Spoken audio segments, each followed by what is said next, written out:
Welcome to the Joshua B. Boyd podcast, brought to you by family and friends, the people I care about the most watching this, but also on YouTube. We are now on Facebook Reels, Instagram Reels, YouTube Shorts, YouTube videos. I'll be on all platforms for just listening without video pretty soon here. But just for the moment now, this is just a video podcast because that's my favorite way to enjoy podcasts. Here for you today is a lesson in increasing productivity and memory loss, but also just exploring our productivity, because we all feel like we should be doing more with our lives. And that's kind of what I'm basing this video around, is how we're always looking for new ways to experience the same thing, because life just tells us the same story over and over again. I don't know if you've ever read anything by David Wilcock, but he'll tell you a lot about that. Why I can't succeed, and that's the question I've been asking myself. And by no means do I want anyone to think that I'm like very successful at all. I do not make a lot of money.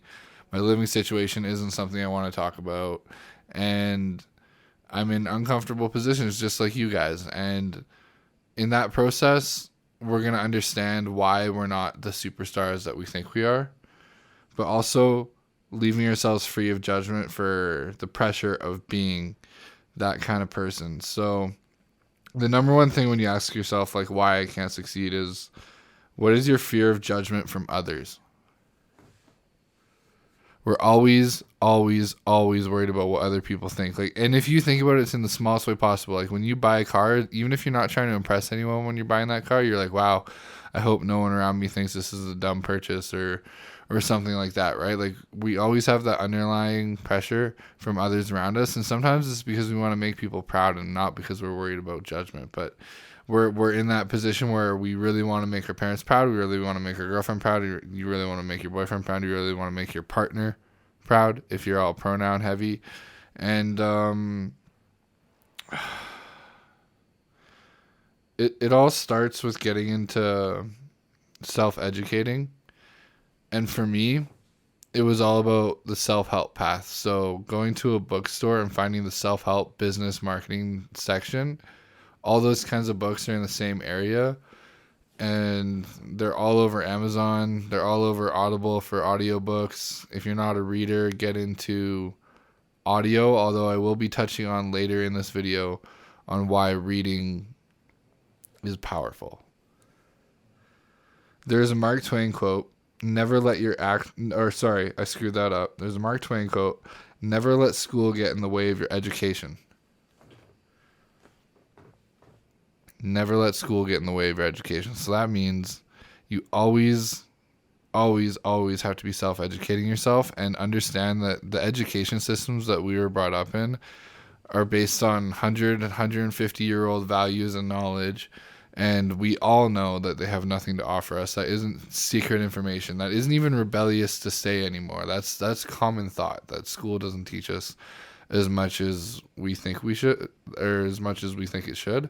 So, of course, there's a Mark Twain quote, never let school get in the way of your education. But he was around, all those years ago for when the education system was relevant to how the world was working. And he still thought that. So I bet you he saw no future in our education system. That's my bet on Mark Twain and why he wrote that quote. The transition to self-help has also been mostly about growth, because I want to grow. Like how I was saying in my podcast before about discipline. So discipline is an act of self-love.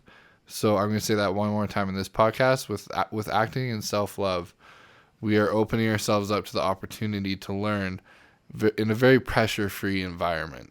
Because when you're learning in a pressure-free environment, it doesn't feel like learning. Like if you think about when you learned how to ride a bike when you were a kid, you were just thinking about the joy of when you were going to be able to ride the bike. You weren't thinking about learning how to ride the bike. So that's how we have to approach learning as an adult. We have to approach learning because we're so excited to get to the result of what our goal is in mind and what we want to learn about and what we want to achieve with the knowledge that we gain. We end up in a symbiotic circle of trying to get that done. How reading can transform your life. I'll tell you how reading transformed my life through the story of the first book I ever read. So when I was 17, I graduated high school at the age of 17 because I was born earlier in the year or whatever. That's just how it lined up. But in the summer of my grad year, when I just got out of high school, I was feeling really inspired to try to one up how bad I was in school before and how bad of a student I was and all the dumb shit I did and all the classes I skipped to smoke weed and the times I spent selling weed at the skate park and all that and going to metal shows and being rebellious and being in the mosh pit and living that sort of life. I for whatever reason, without any help from YouTube or a guru or someone telling me to, I decided to pick up a book at the bookstore because I was at the mall anyway. I worked at the mall. I worked at a skateboard shop called West 49. And after one of my shifts, I went to Indigo, the bookstore, and I bought a book called Why People Fail. And it was calling to me because I was feeling a sense of humility at that point because I had failed a lot of things in my life. So I literally just read 50 ways you can fail and what to do about it. So scenario based.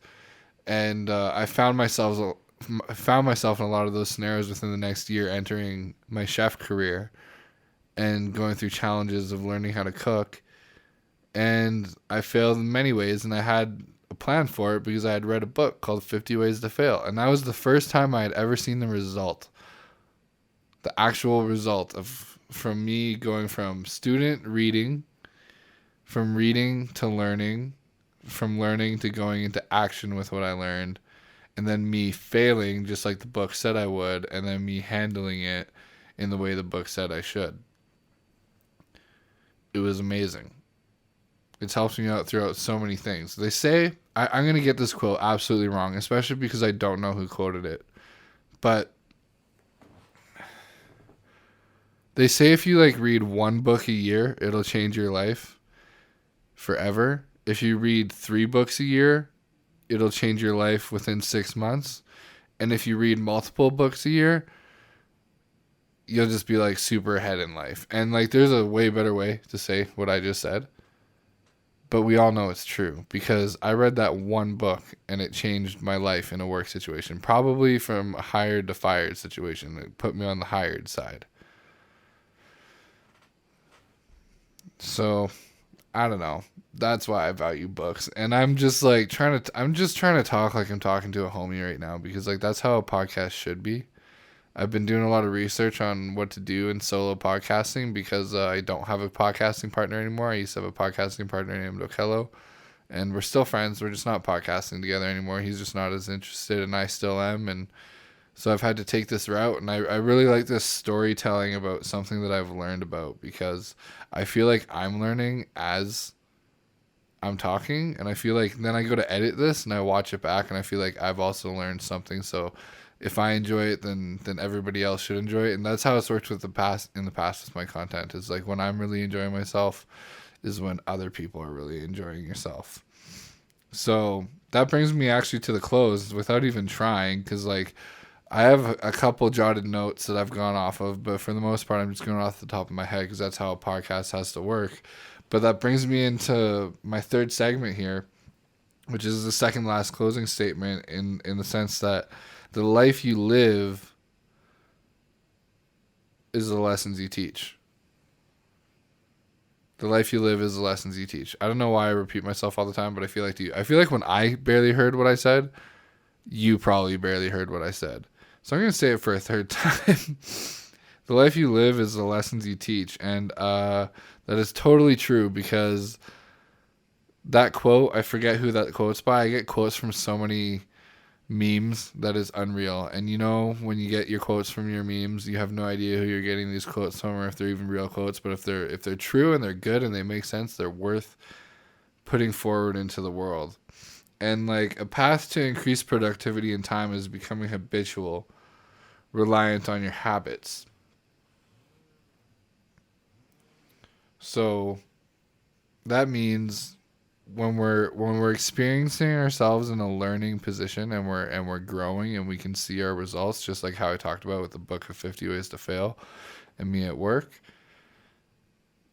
it becomes habitual, which is a big fancy word for you've created a habit forever. Like they say it takes 28 days to create a habit, and I kind of think that's true. I don't know if like it comes down to the exact day, but I think it comes down to as many days as you're focused on creating a habit is as many days as you're going to increase your chance to get your habit in order. And that goes for drug habits too, but I can't fucking hate because I've never actually been a drug addict, even though I've been incredibly manic and 120 pounds with black eyes in the middle of the street having episodes and hallucinating and getting treated like a drug addict, so I kind of feel it. But that's how that became a habit, was through doing it here and there until it became a habit. So it works the same way in a positive sense. If you're going to do reading here and there, you're going to be learning here and there. And if you're going to be reading plus learning in many different areas, then you're going to be growing exponentially. And it is what you put in. It's like, think about your life as a commission sales job. Like, if you want to raise, sell more shit. You know what I mean? Like, if you want your life to get better, do more shit. Be busy. The second you're still uncomfortable and lazy on the couch watching TV all the time is when you get stuck in your thoughts and when depression and anxiety really kicks in. The more proactive you are, whether it's reading or creating content or doing your job better or signing up for school and going to college for something, which I don't really recommend, but that's another conversation, or starting an online business or doing something, it's habitual for you to do. You're going to be creating habits anyway. May as well create good ones. Thank you for joining me. This was a good podcast. I'm going to end it off here. Just a reminder to everyone that school sucks and that Mark Twain's quote is totally like 100 years ahead of its time. And I don't know if it's quite that old. But my message to you and my call to action for you at the end of this episode is to just, if you have a book that you've been meaning to read for a long time, read it. And if you don't, go to the store, drop $15 tops. If you're in the United States, you can get a book for $6 or $7. If you're in Canada, it's $15, $20. Our dollars are very different. Canada dollar really sucks right now, but I'm going to let you guys go. Thank you very much.